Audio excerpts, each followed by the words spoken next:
Entremos a la palabra del Señor, hermanos. Amén. Entramos a la palabra. Seguimos el libro de Marcos, capítulo 13. Marcos, capítulo 13. Le invito a que abran sus Biblias. Seguimos en esta serie de Marcos. Ya estamos más al final que cuando comenzamos, obviamente. Como también ya está más cerca la venida del Señor que cuando comenzamos. Amén. Y estamos esperando. En esta mañana vamos a hablar de acontecimientos del fin. La semana pasada también estuvimos hablando acerca de algunos acontecimientos. Hoy en día estaremos hablando sobre esto mismo con un mensaje titulado Velad, más señales antes de su venida, más señales antes de su venida. Quisiera llevarlos a través de los versículos 14 al 23 del libro de Marcos capítulo 13 y vamos a estar viendo la primera parte de este mensaje. Va a ser solamente la primera parte del versículo 14 y que habla de la preparación para la huida, la preparación para la huida. Luego vamos a ir a la segunda parte del versículo 14 hasta el versículo 18. Vamos a ir a través de esos versículos hablando sobre la huida urgente, y luego los versículos 19 al 23 hablando de la gran tribulación, En esta mañana, hermanos, pues estamos hablando y estamos en esta parte del capítulo 13, o más bien esta parte de Marcos, en la que el Señor Jesucristo da su discurso del Monte de los Olivos. Y es a través de este discurso que Él da como una contestación a una pregunta que le hacen los discípulos. Es la contestación más larga que vemos en el libro de Marcos a una pregunta que se le presenta a Jesús. Es la contestación más larga y se ha convertido en este sermón del Monte de los Olivos, donde el Señor Jesucristo habla de esas cosas que sucederán en el tiempo del fin. Y muchas veces se dan esos temas en las congregaciones. Cuando se entran en el libro de Apocalipsis, muchas personas están intrigadas, quieren saber qué es lo que va a pasar. Pero la pregunta es, ¿por qué es que queremos saber esas cosas? Tenemos que tener, hasta en eso, tenemos que tener el corazón correcto y la mente, la perspectiva de acuerdo con lo que Dios quiere que nosotros la tengamos. La escatología, hermanos, es una palabra teológica que se refiere a todos esos sucesos, el estudio de los sucesos, de los eventos del tiempo del fin. Y es una palabra simplemente, pero que se refiere a muchas cosas que muchas de las personas hoy en día están queriendo saber qué es lo que va a pasar. Con intención de los finales tiempos, en los tiempos finales, hay muchas personas que han salido y han prognosticado y han profetizado y han dicho esto y han dicho lo otro, pero la palabra del Señor nos dice claramente qué es lo que sucederá. Nuestra humanidad caída nos hace entender lo que está en términos de escatología de maneras diferentes. Hay personas que son teólogos de respeto, que creen de una manera diferente a otras personas también que son cristianos igualmente, pero que creen y miran y entienden los tiempos del fin de una manera diferente. Es por eso que la escatología, hermanos, no es una doctrina de primer orden esencial. Hay diferentes cristianos que pueden tener diferentes creencias sobre este tema y pueden seguir siendo hermanos. No es una doctrina de primer orden como, por ejemplo, la divinidad de Jesús o la Trinidad, hermanos. Todo aquel que sea su hermano es porque cree que Jesús es Dios. Todo aquel que es su hermano es porque cree en ese Dios trino que se ha revelado de esa manera, que aunque la Biblia no muestra la palabra ni tiene la palabra Trinidad, dentro de ella está claramente enseñada la Trinidad del Dios que servimos. Hermanos, el estudio de los eventos del tiempo del fin no forma parte de las doctrinas del primer orden. Diferentes estudiosos serios de la Biblia tienen diferentes posturas sobre qué sucederá. Por ejemplo, hay personas pretribulacionistas que creen que el rapto del Señor será antes de la tribulación. Hay estudiosos, hermanos míos, hermanos de nosotros, que creen que el arrebatamiento de la iglesia será a la mitad de la tribulación. para comenzar la gran tribulación. Pareciera como un poquito ahí como confuso, pero ahorita usted va a entender eso. Hay otros que creen que el cristiano va a pasar por la gran tribulación. Y hay personas incluso que dicen que el milenio que enseñan las escrituras es solamente algo, no es algo literal, sino que es algo que no es literal, es algo figurativo. Todos son ellos hermanos si creen que Jesús es Dios, si creen en las doctrinas esenciales de las escrituras. Ahora, algunos dicen que los sucesos de este capítulo sucedieron en el primer siglo, como lo mencionamos brevemente la semana pasada. La semana pasada ya presentamos algunos puntos de sobre por qué nosotros, o específicamente por qué yo no creo que estos pasajes, esto que está en el capítulo 13 de Marcos sucedió en el primer siglo. Por ejemplo, una de las señas o señales que dijo, o que algo que dijo Jesucristo, que sería predicado el evangelio a todo el mundo. Algunos detalles de las profecías son similares a los sucesos de la historia. Pero no todo lo que se presenta aquí se puede apuntar y decir esto sucedió en el año tal. Por ejemplo, el hecho de que las naciones atacan a Israel, que atacaron a Israel y no fueron destruidas según Zacarías capítulo 12. Por ejemplo, Cristo no ha regresado aún. El reino milenial no ha sido establecido aún. Sea, hermanos, que el rapto sea a media tribulación, o sea que el rapto sea antes de la tribulación, o incluso sea, hermanos, que el rapto sea a final de la gran tribulación. Lo que sí sabemos y estamos seguros es de que Dios ha prometido no abandonar a los suyos. Hermanos, el día de hoy estamos pasando por diferentes situaciones. Algunas situaciones financieras, otras situaciones de familia, otras situaciones de otros tipos que hay hoy en día alrededor de nuestras vidas. Pero en ninguna manera podemos nunca comparar lo que estamos pasando a lo que sucederá en ese día final. Si el cristiano va a pasar por la gran tribulación, ¿qué le depara a aquel que se dice cristiano? Que hoy en día, por una situación leve comparado a lo que sucederá, piensa incluso en abandonar su fe. ¿Estará caminando de verdad en el camino del Señor Jesucristo?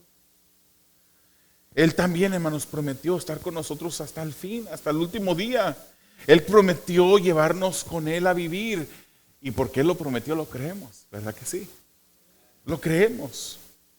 Dios salvará, hermanos, de la hora de tribulación. Así nos indica algunos versículos de las personas que creen que la tribulación será después del arrebatamiento. Algunas personas dicen, si vemos el capítulo 4 de Apocalipsis, el capítulo 2 y 3 son mensajes a las iglesias, y a partir del capítulo 3, después del capítulo 3, ya no se menciona la iglesia sino hasta el final de Apocalipsis, durante la tribulación, y eso para personas es indicativo de que el cristiano o la iglesia no pasará por la gran tribulación. Porque en el capítulo 4, las primeras palabras que recibe el apóstol Juan se dice, sube acá. Y dicen, eso es indicativo, es una comparación de cómo Dios arrebatará a su pueblo antes de que llegue la tribulación. Pero hay cristianos también, que yo respeto mucho, que creen que la iglesia pasará por la tribulación. Esto no debe de causarnos miedo, hermanos. Si aún fuese así, yo no creo que será así. Pero si aún fuese así, tenemos al Dios Todopoderoso en nuestras vidas. Acabamos de cantar un canto que dice poderoso Dios, al que está sentado en el trono. Y el que está sentado en el trono, hermanos, el hecho de que está sentado en el trono es el hecho de que está con poder, que tiene autoridad, que tiene dominio, que tiene soberanía. sobre nuestras vidas. Y es por eso podemos estar tranquilos, hermanos. Vamos a entrar al primer versículo, a la primera parte del versículo 14, que dice así: pero cuando vean la abominación de la desolación puesta donde no debe estar, el que lea, que entienda. Y uno puede decir, pero yo estoy leyendo, ¿y qué será lo que está hablando este versículo? ¿Qué es la abominación de la desolación? Otras versiones dice la desolación o la abominación desoladora. Esto es una preparación, hermanos, para la huida.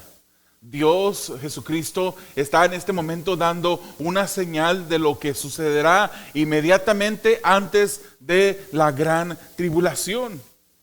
Después de las señales que dio en el pasaje anterior, en el cual estuvimos la semana pasada, Jesús se enfoca específicamente en un suceso de la historia que ocurrirá inmediatamente antes de su venida. Dice, pero cuando vean abominación de la desolación, la abominación desoladora, esto es abominación, hermanos, algo que es repugnante. Obviamente, si vemos este versículo, no sabemos a qué se refiere. ¿Qué es la abominación? Hay cosas repugnantes para muchas personas. No nos da suficientes detalles en este momento. Abominación, algo repugnante. Y desolación. Desolación es un estado de destrucción. Aquí está hablando de un sacrilegio horrible, de algo que es impensable. Algo que no nos podemos imaginar. Da unos detalles. Si vemos, hermanos, el pasaje paralelo de Mateo 24:15, nos da un poquito más de detalle. Ahí dice Mateo 24:15 que sucederá en el lugar santo. Esta abominación desoladora sucederá en el lugar santo. También nos da un detalle más en Mateo 24:15, donde dice Jesucristo, esto es lo que habló el profeta Daniel. De hecho, si usted tiene una Reina Valera, en este mismo pasaje de Marcos también menciona a Daniel, lo cual la Nueva Biblia de las Américas no la menciona. Pero esto lo profetizó Daniel. ¿En dónde lo profetizó? Vamos a ir a dónde lo profetizó para poder agarrar un poquito más de detalles y entender de qué está hablando esta abominación desoladora. Vaya conmigo a Daniel capítulo 9, versículos 26 y 27. Dice aquí, después de las 62 semanas, el Mesías será muerto y no tendrá nada.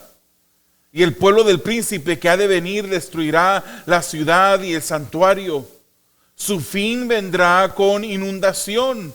Aún hasta el fin habrá guerra. Las desolaciones están determinadas. Y fíjese lo que dice el versículo 27.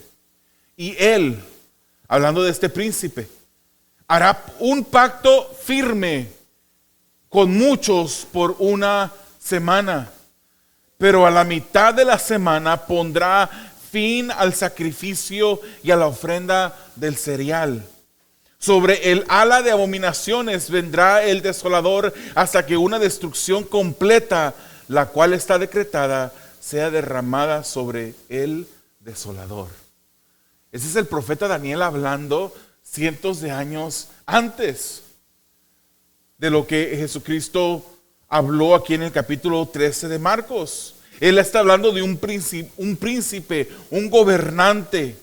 Y por el libro de Apocalipsis y por el resto de las escrituras podemos identificar a este príncipe, a este gobernante como el anticristo, al cual la Biblia también se refiere a él como la bestia. Este anticristo va a hacer un pacto, va a entrar en un convenio, va a tener un acuerdo por una semana. Y esa semana, hermanos, aunque nosotros en nuestro contexto uno piensa una semana está compuesta de 7 días, pero de acuerdo a las escrituras, por las escrituras que nos dan el número de días y el número de meses, podemos saber que esta semana se refiere a una semana de años, o sea, está refiriéndose a 7 años que está compuesto dentro de la cual está la tribulación de esos 7 años. Y dice aquí Daniel que a la mitad de esa semana, o sea, transcurrido de esos 7 años, transcurrido 3 años y medio, sucederá algo. Él romperá el pacto. Cancelará el culto y las ceremonias en un templo judío que ahorita no existe, pero existirá en este momento. Un tercer templo. Y él mismo, este anticristo, demandará adoración del pueblo judío y de todo el mundo. O sea, por 7 años hará un pacto de 7 años. Pero a la mitad él rompe, él se descubre, él se quita la máscara.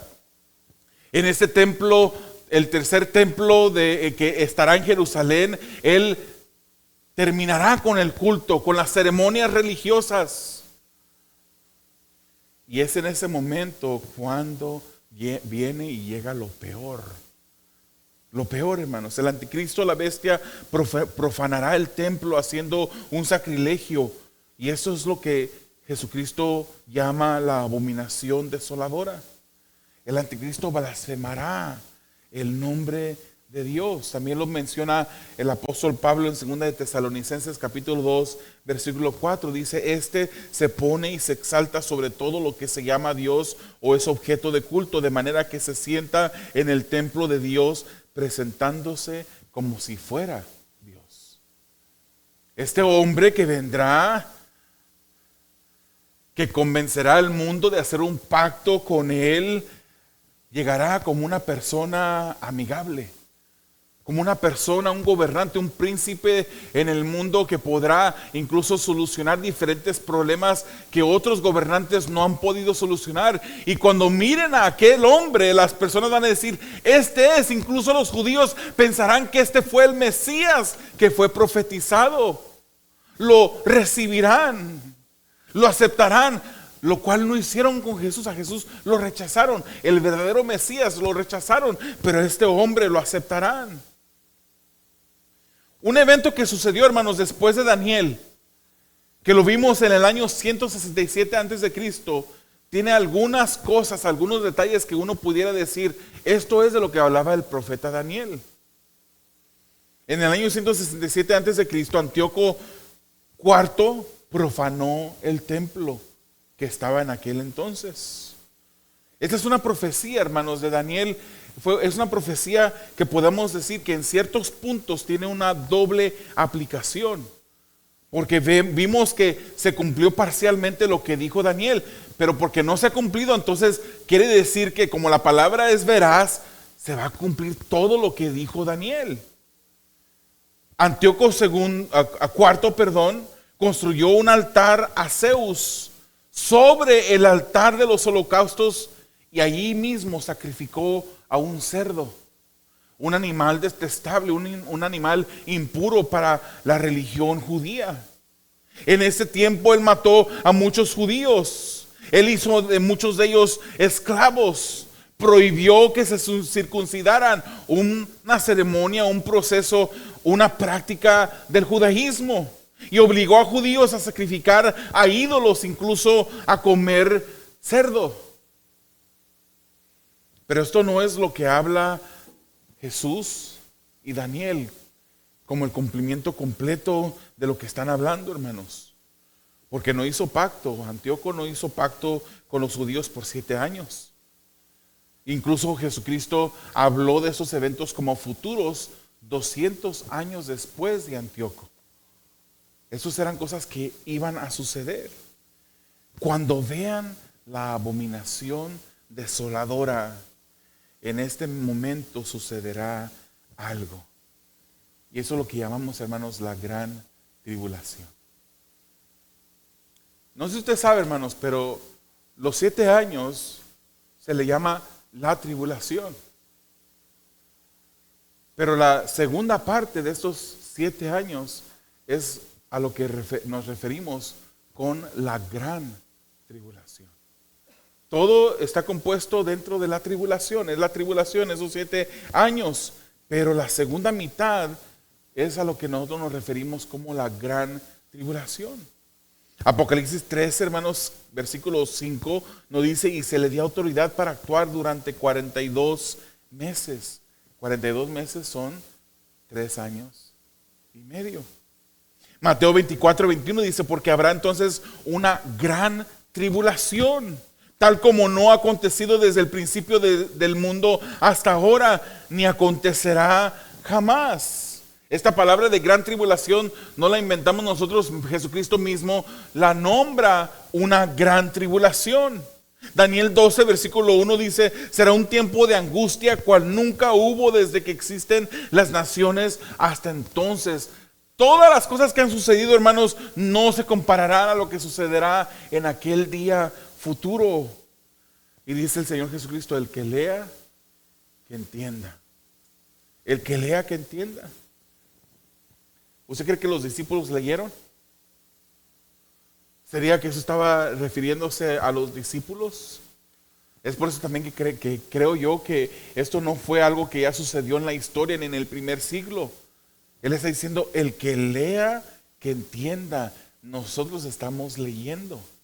Ya está la palabra escrita para nosotros poder leer. Esto iba a ser para personas que iban a poder leer estas cosas. Los discípulos no leyeron.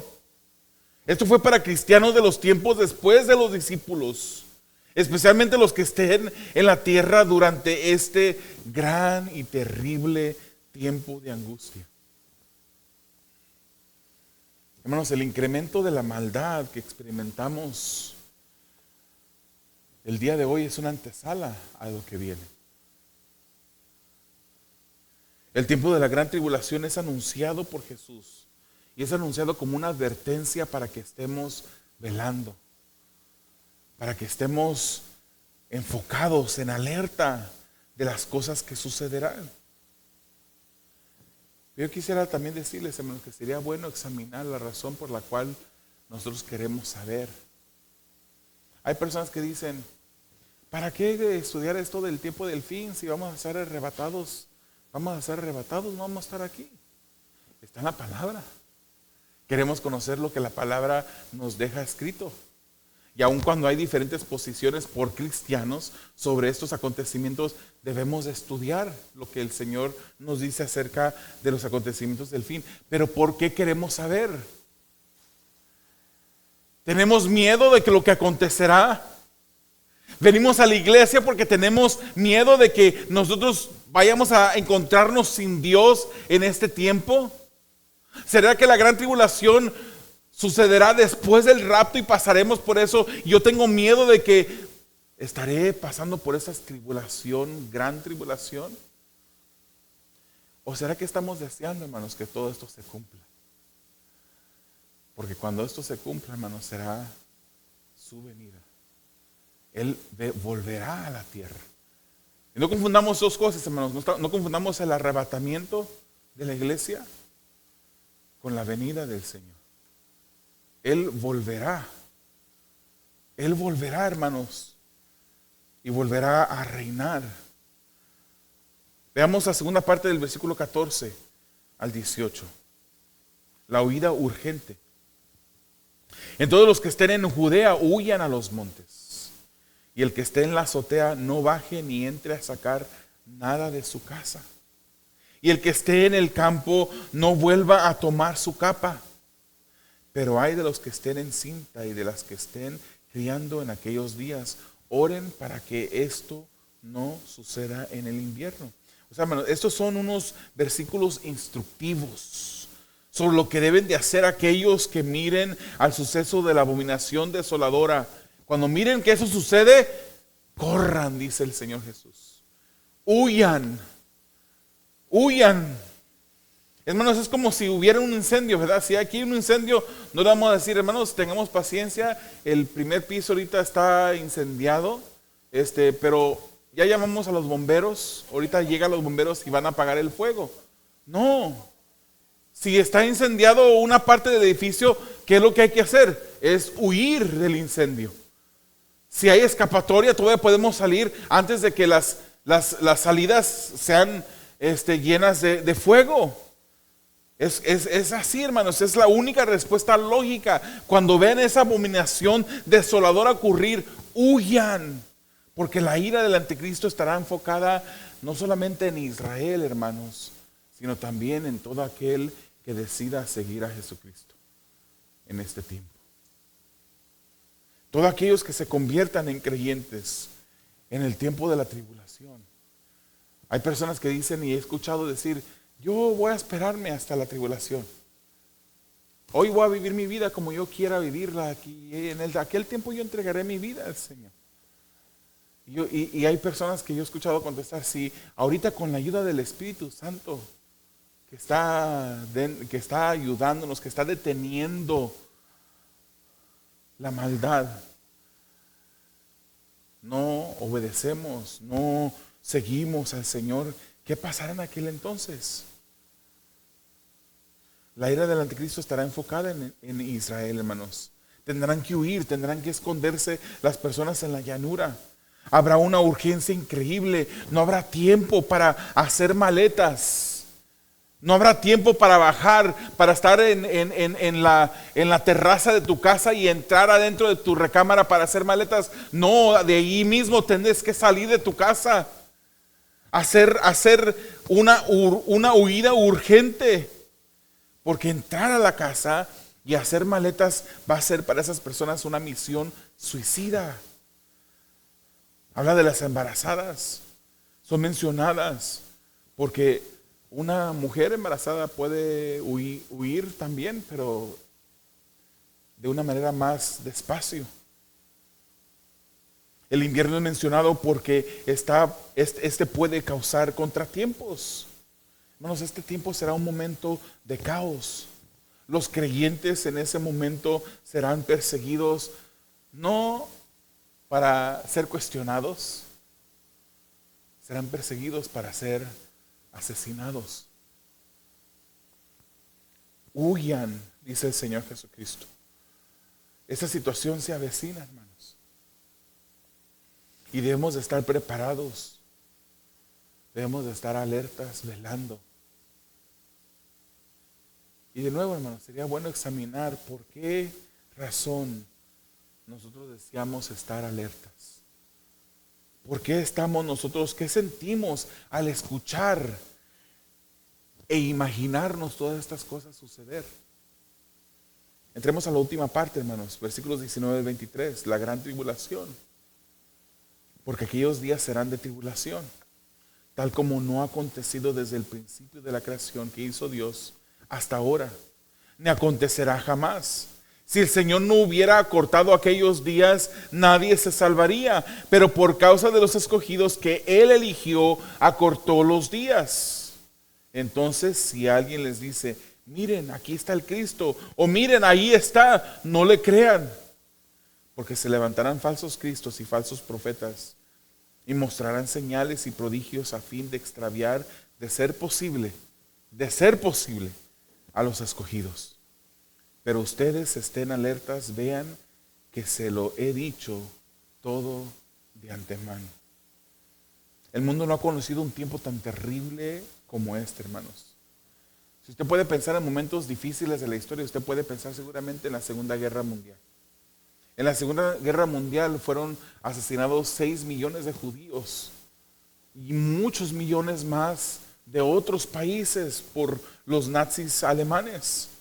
El total de muertos entre soldados y asesinados fueron hasta 85 millones de personas en la Segunda Guerra Mundial.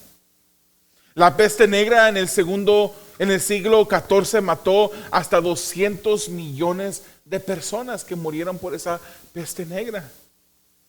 Pero este tiempo de la cual habla la Biblia será incomparable.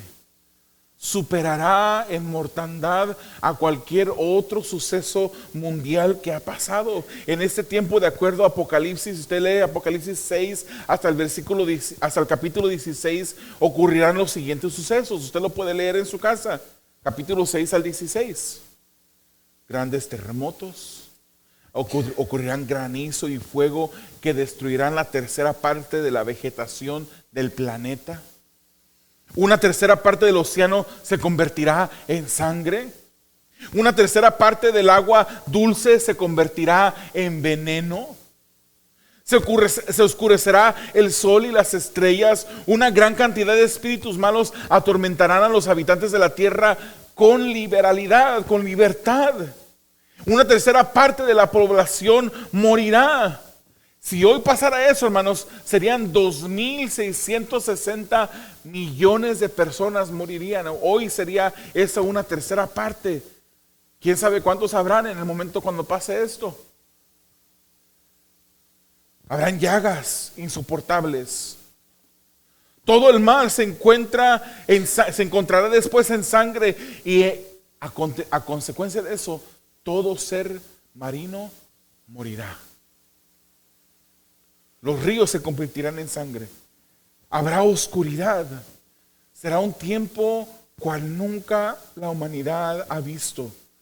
Y es por eso que las Escrituras nos dicen que Dios limitará el tiempo de lo terrible que será. Hermanos, los escogidos sobrevivirán y serán los que pueblen después la tierra durante el milenio. Pero aún en este tiempo de gran tribulación se levantarán falsos cristos y falsos profetas. Por ser tiempo de gran tribulación se levantarán estos falsos, hermanos. Estos recibirán poder del mismo Satanás para hacer prodigios y milagros y así lograr engañar a muchos. Hoy hay muchos engañados en los diferentes lugares. Hay lugares donde se predica falsedad y que la gente corre a esos lugares de falsedad porque piensan que ahí recibirán un alivio. Hay un lugar donde se ponen los que se llaman pastores y le dicen, le preguntan al endemoniado, dime cuál es tu nombre, como si ellos fueran Jesucristo, como Jesucristo lo dijo y le preguntaba a los demonios cuáles eran su nombre. Ellos también lo hacen.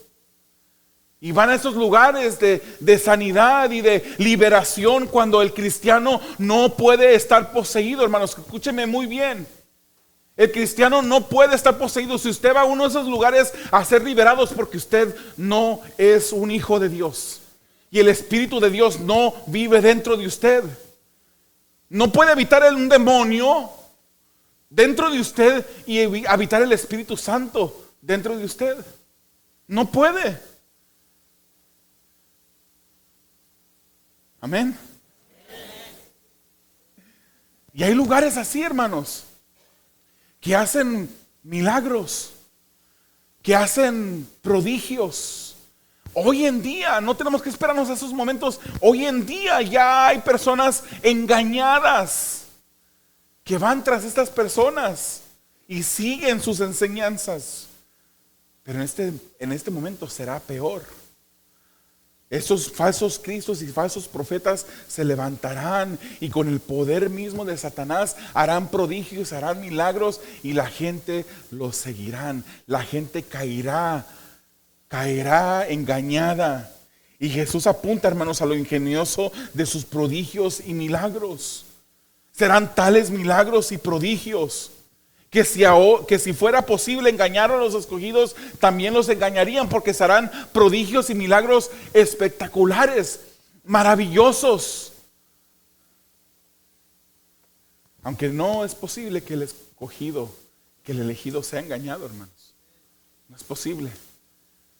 Pero aquí el punto es que será tan maravilloso el prodigio, tan grande y asombroso el milagro, que si fuese posible que los escogidos sean engañados, serían engañados.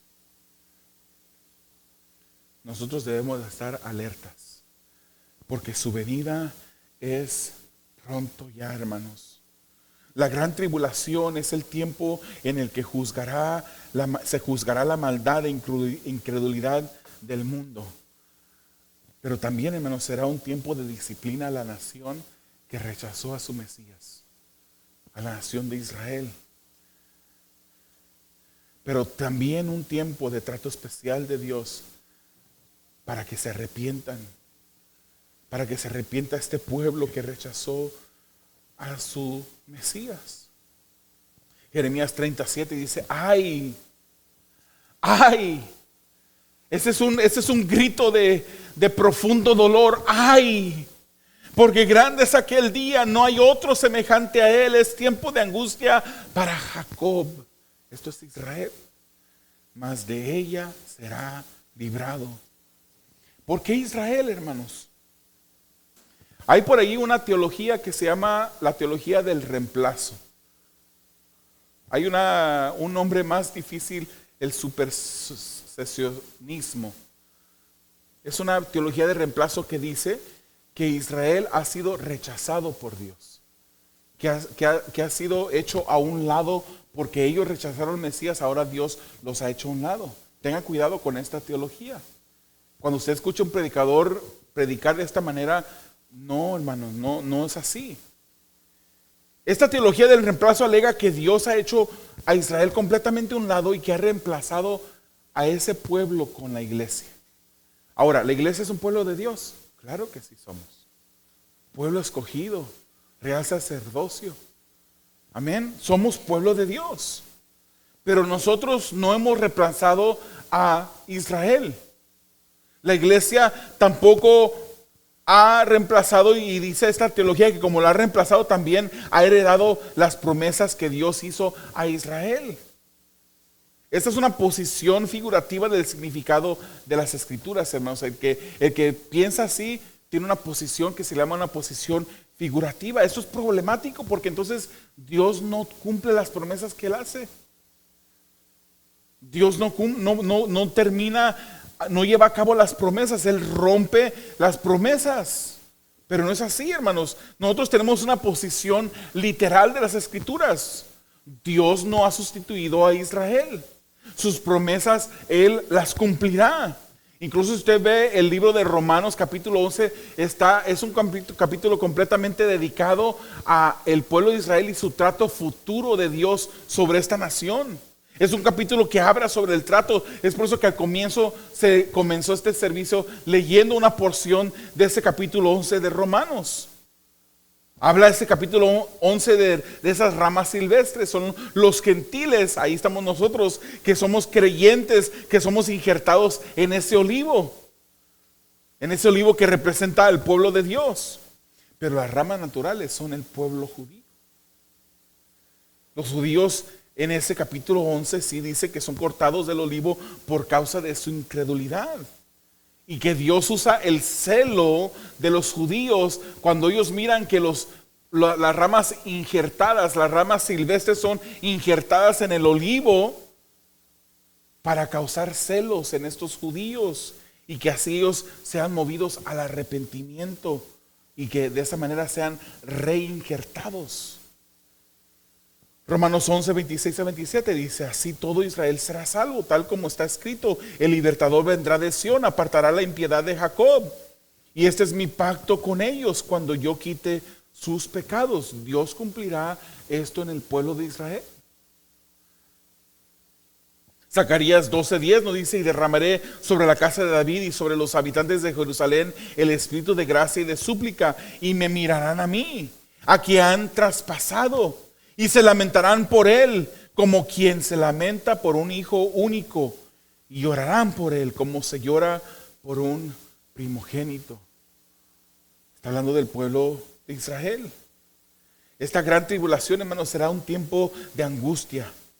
Las señales apuntan a un tiempo que ya está cerca.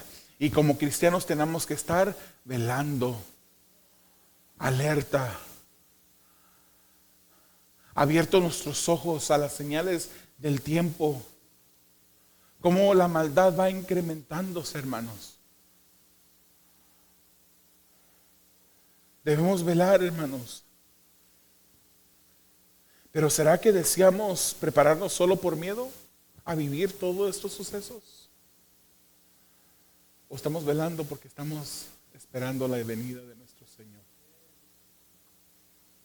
Estamos esperando ese día glorioso, esa mañana gloriosa cuando los muertos en Cristo resucitarán primero y juntamente con ellos los que estemos vivos seremos arrebatados al cielo.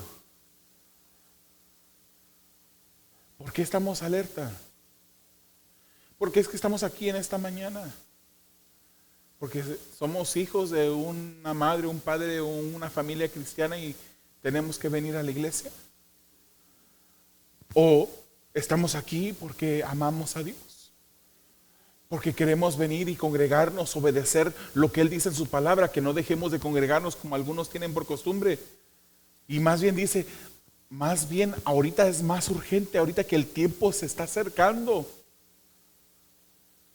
venir y a congregarnos.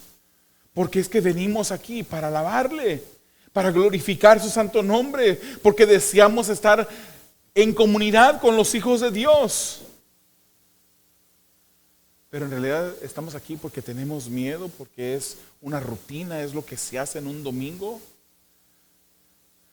Estamos deseando en verdad que se acerquen estos días, porque eso significa que veremos a nuestro Señor. Serán días terribles. Por causa de los elegidos, los días serán acortados. Pero el que es salvo, hermanos, perseverará hasta el fin. Así termina el pasaje de la semana pasada. El que es salvo persevera hasta el fin. La segunda venida de Jesús está bien documentada en la Biblia, hermanos. Y está a la puerta. Tito 2:13 nos dice, aguardando la esperanza bienaventurada y la manifestación de la gloria de nuestro gran Dios y Salvador, Cristo Jesús. ¿Estamos aguardando? ¿Estamos esperando? ¿Cómo estamos en nuestras vidas? ¿Estamos viviendo de manera que estamos preparándonos? ¿Estamos velando? ¿Estamos cuidando nuestro caminar, nuestros pasos?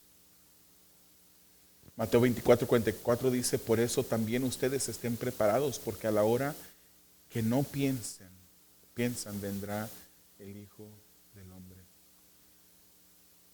Querido cristiano y amigo, te voy a invitar a que cierres tus ojos, que inclines tu rostro y que entremos en un momento de examinación y específicamente examinar nuestras vidas, nuestro corazón, nuestra mente.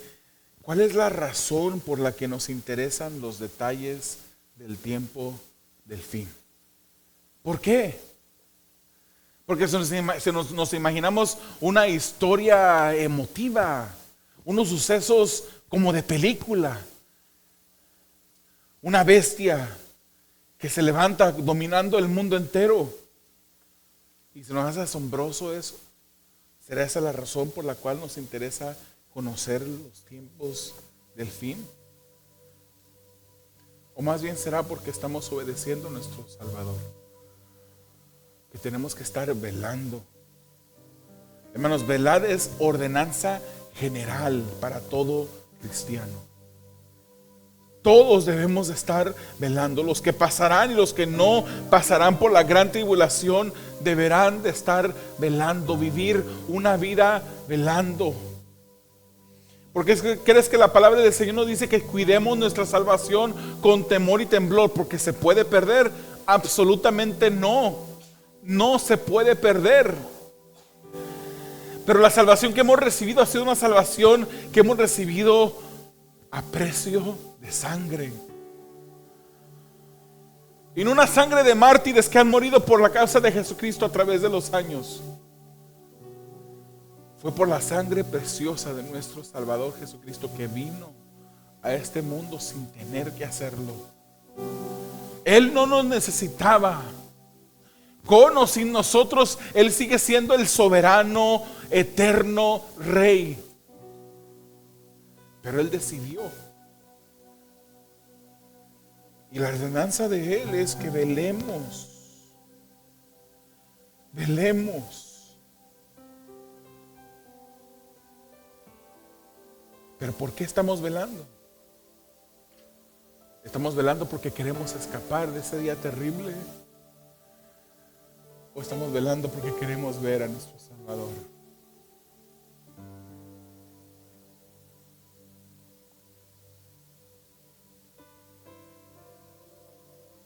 ¿Cuántos en este momento están pensando en aquellos familiares y amigos que no conocen al Señor? En aquel vecino con el cual has hablado muchas veces, pero nunca le has compartido el mensaje del Evangelio. Aun cuando sabemos que la Escritura nos dice que Dios ha elegido a sus santos, la palabra del Señor nos dice también que Él ha escogido que a través de la predicación salvara a aquellos que están perdidos. ¿Por qué no tomas unos momentos ahí donde estás meditando para rogar, interceder por esas personas que no conocen al Señor? ¿Y por qué no tomas también unos instantes para decirle, como dice el final de Apocalipsis, el Espíritu y la novia dicen, ven, sí, ven, ven, Señor Jesús, que te estamos esperando. Estamos anhelando tu venida.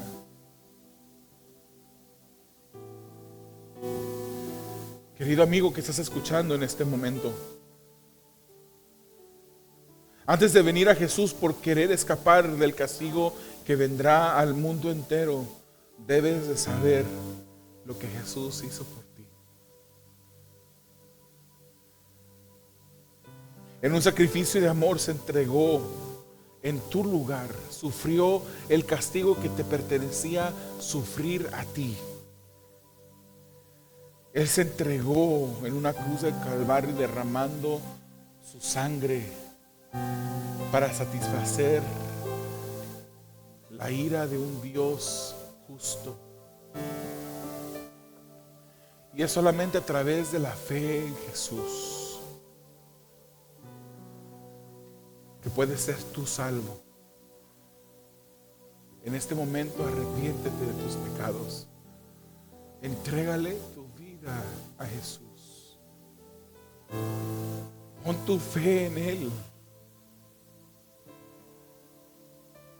Amado Dios eterno, te damos gracias por tu palabra, Señor. Te damos gracias, Señor, por esas señales que tú has dejado escritas en esta. El que lee, que entienda. El que lee, que esté velando. El que lee, que esté atento a estas señales. Alerta. Te pedimos, Padre eterno, que tú nos ayudes. Que por medio de tu Santo Espíritu podamos estar atentos, Señor, velando nuestras acciones, velando nuestras motivaciones, nuestros pensamientos, nuestros sentimientos, nuestros pasos. Tú nos has pedido, Señor, arrepentimiento y fe. Pero es la obra de tu Santo Espíritu la que nos mueve ahora. Ahora que hemos recibido salvación, a el deseo de honrarte. Ayúdanos a velar, Señor. Señor, quita la venda de todas esas personas que escuchan el mensaje del Evangelio. Que esas vendas caigan, Señor. Y más aún, Señor, usando el lenguaje de las Escrituras, da vida, Señor. Da vida donde en este momento hay muerte. Que resplandezca la vida del Hijo de Dios en estas personas, en esta mañana, en este momento, para tu gloria, para tu honra lo pedimos, Señor. En el nombre de Jesús. Amén. Gloria al Señor por su palabra.